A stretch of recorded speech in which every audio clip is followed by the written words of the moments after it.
انگوروں کا باغ تھا، تو انہوں نے انگور ایک اپنے غلام کو دیے کہ جاؤ لے کر جاؤ اور جا کے ان کو جا کے دے دو، یہ دھو کے لے جاؤ، کشتی میں رکھ کر دے دو، یہ کھا لیں۔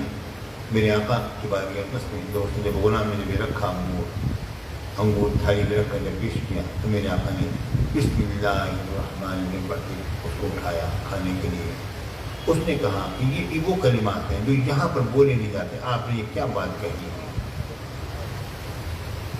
تو میرے آقا حضور علیہ السلام نے فرمایا کہ تم کون ہو، تمہارا مذہب کیا ہے؟ اس نے کہا میں نصرانی۔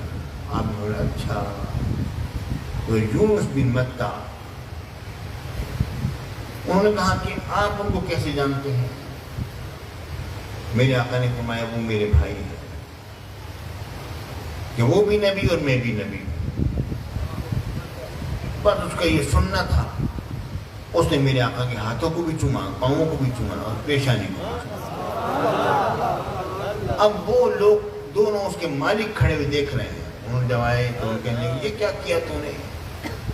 اس نے کہا کہ انہوں نے مجھے ایسی بات بیان کی جو کہ میرے علاوہ کوئی اور نہیں سمجھتا، کوئی اور نہیں جانتا۔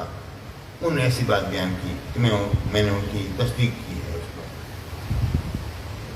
اس کے بعد پھر کسی غزوے میں یہ دونوں بھائی بھی نکلے، ساتھی نکلے، کہ کسی میرے آقا کے مقابلے میں، اور غلام بھی ساتھ تھا۔ انہوں نے کہا چلو لڑائی کریں۔ اس نے کہا نہیں، تم جس کے مقابلے میں جا رہے ہو نا، ان کے مقابلے میں اگر پہاڑ بھی آ جائیں گے تو وہ بھی رضا ہو جائیں گے، تم کچھ بھی ان کا نہیں بگاڑ سکتے ہو۔ میں سن چکا ہوں یہ کیا ہستی ہے۔ حضور علیہ السلام طائف سے باہر جب نکلنے لگے تو مختلف ملائکہ آ رہے ہیں، ہواؤں کے ملائکہ آ رہے ہیں، پہاڑوں کے ملائکہ آ رہے ہیں۔ ہمیں رب کی تشریحات ہے، حکم ہے، آپ حکم فرمائیے، کہیں کہ ان لوگوں کو رکھ کر پیس کے رکھ دیں ہم درمیان میں، پہاڑوں کے درمیان میں، جنہوں کو تکلیف دی ہے۔ میرا آقا فرماتے ہیں نہیں، یہ نہیں جن کی اولاد میں کچھ لوگ مسلمان ہو جائیں گے۔ تو ان فرشتوں نے کہا یقیناً اللہ نے آپ کا نام اور رؤوف رکھا ہے، آپ بڑے بخشنے والے ہیں۔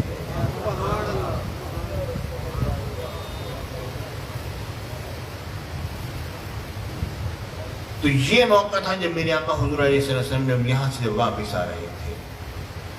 اب اس کے بارے میں اب یہ حدیث پاک بخاری سے آگے آتی ہے کہ پیش کرنا۔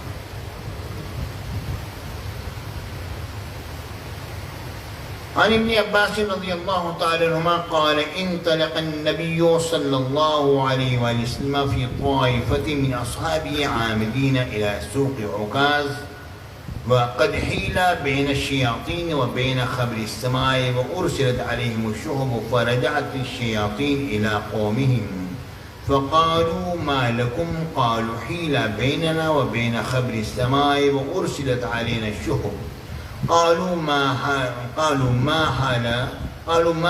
ما حال بينكم وبين خبر السماء إلا شيء حدث فاضربوا مشارق الأرض ومغاربها فانظروا ما هذا الذي حال بينكم وبين خبر السماء فانصرف أولئك الذين توجهوا نحو تهامة إلى النبي صلى الله عليه وسلم وهو بالنخلة عامدين إلى سوق عكاظ وهو يصلي بأصحابه صلاة الفجر۔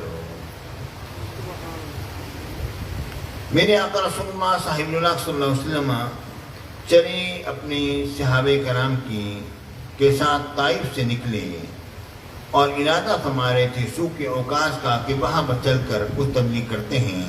یہ اس وقت کی بات ہے جبکہ شیاطین اور ان کے آسمان کی خبروں کے درمیان میں رکاوٹ حائل کر دی گئی تھی اور ان کے اوپر دہتے ہوئے شعلے مارے جا رہے تھے۔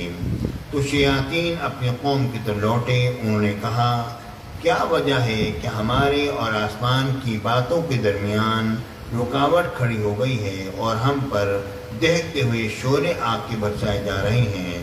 انہوں نے کہا کہ ذرا دیکھو کہ ذرا دیکھو تو صحیح اور گھوم جاؤ مشرق اور مغرب میں کہ کیا معاملہ ہوا ہے، کیسی چیز آئی ہے، کیا حادثہ پیش آیا کہ جس کی بنا پر تمہارے اور یہ آسمان کی خبروں کے درمیان معاملات اس طرح ہو گئے کہ تم ہاتھ سے کوئی سن گن نہیں لے سکتے ہو۔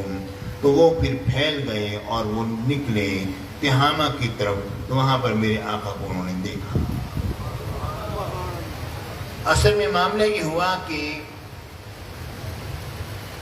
حضرت عبداللہ بن عباس رضی اللہ تعالیٰ عنہ سے روایت آتی ہے کہ شیاطین پہلے آسمانوں پر جاتے آتے رہتے تھے، جنات وغیرہ جاتے آتے رہتے، ان کی رکاوٹ نہیں تھی۔ لیکن جب حضرت عیسیٰ علیہ السلام جس وقت پیدا ہوئے تو 3 آسمانوں تک ان پر پابندی لگ گئی کہ تم اوپر نہیں جا سکتے ہو۔ اس کے بعد پھر جب میرے آقا حضور علیہ السلام کی جب پیدائش مبارکہ ہوئی تو پھر تمام آسمانوں پر رکاوٹ آ گئی اور شیاطین اور جنات اس آسمانوں کو کراس کر کے نہیں جا سکتے تھے۔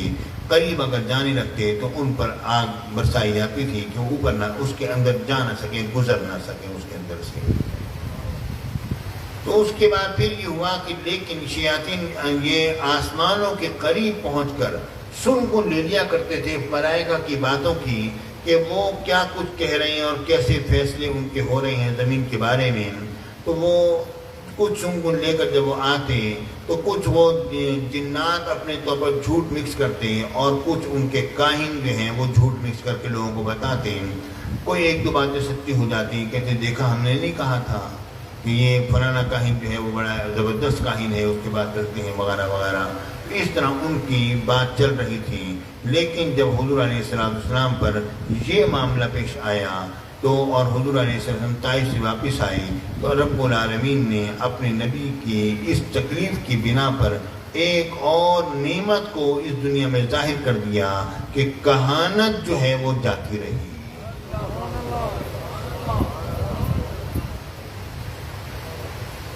اب وہ قریب جا کر بات بھی نہیں سن سکتے تھے، اب قریب جا کر سنگن لینے کی کوشش کرتے، وہیں پر ملائکہ جو ہیں وہ شہاب ثاقب یعنی کہ آنکھ کے شعلے، ستارے جو ٹوٹتے ہیں وہ یہی ہوتا ہے۔ لیکن آپ ہی سمجھیں، آپ ہی سوچیں گے یہ تو پہلے بھی ہوتا تھا، بالکل پہلے بھی ہوتا تھا۔ میں یہ نہیں کہہ رہا ہوں کہ جب بھی ستارے ٹوٹتے ہیں وہ شیاطین ہی کی وجہ سے ٹوٹتے ہیں، میں یہ کہہ رہا ہوں کہ شیاطین جب سنگن لینے کی کوشش کرتے ہیں تب ستارے ضرور توڑ کے مارے جاتے ہیں۔ یہ تو حدیث سے بات ہے، قرآن و حدیث سے جو ثابت ہے اس کا انکار نہیں کر سکتے۔ اب یہ شیاطین زمین پر پھیل گئے، کون سا واقعہ ایسا رونما ہوا ہے کہ ہمارا اوپر جانا بند ہو گیا؟ کہ کون سی ایسی بات ہوئی؟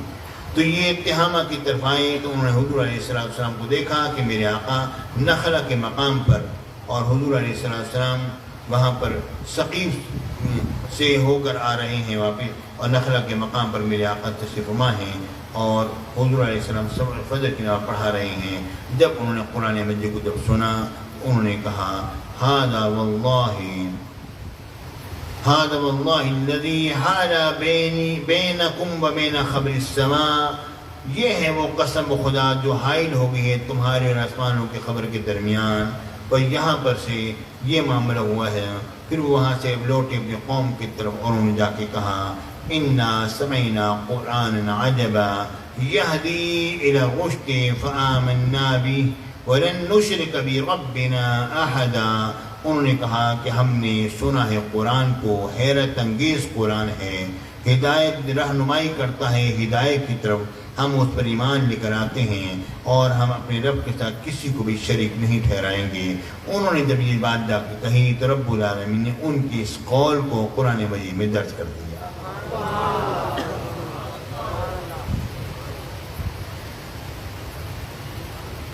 تو اصل میں یہ معاملہ ہوا سارا۔ پیارے ساتھیوں، میرے آقا سرکار مدینہ سرور سینہ صلی اللہ علیہ وسلم کو بے شمار تکالیف دی گئی دین کی راہ میں، لیکن میرے آقا حضور علیہ السلام رب کی بتائے ہوئے طریقے کو نہیں چھوڑ سکتے تھے۔ بلغ ما انزل الیک، اے محبوب بس آپ تبلیغ کرتے چلے جائیے۔ میرے آقا نے فرمایا جس نبی کو جو بھی اذیت دی گئی ہے وہ اذیت مجھے بھی پہنچی ہے۔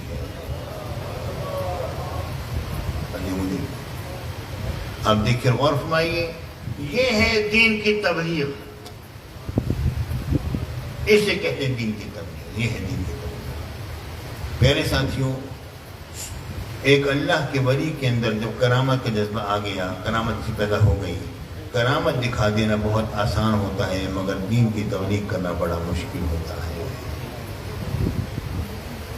اسی لیے یہ محاورہ مشہور ہوا، 100 کرامت ایک طرف اور ایک استقامت ایک طرف۔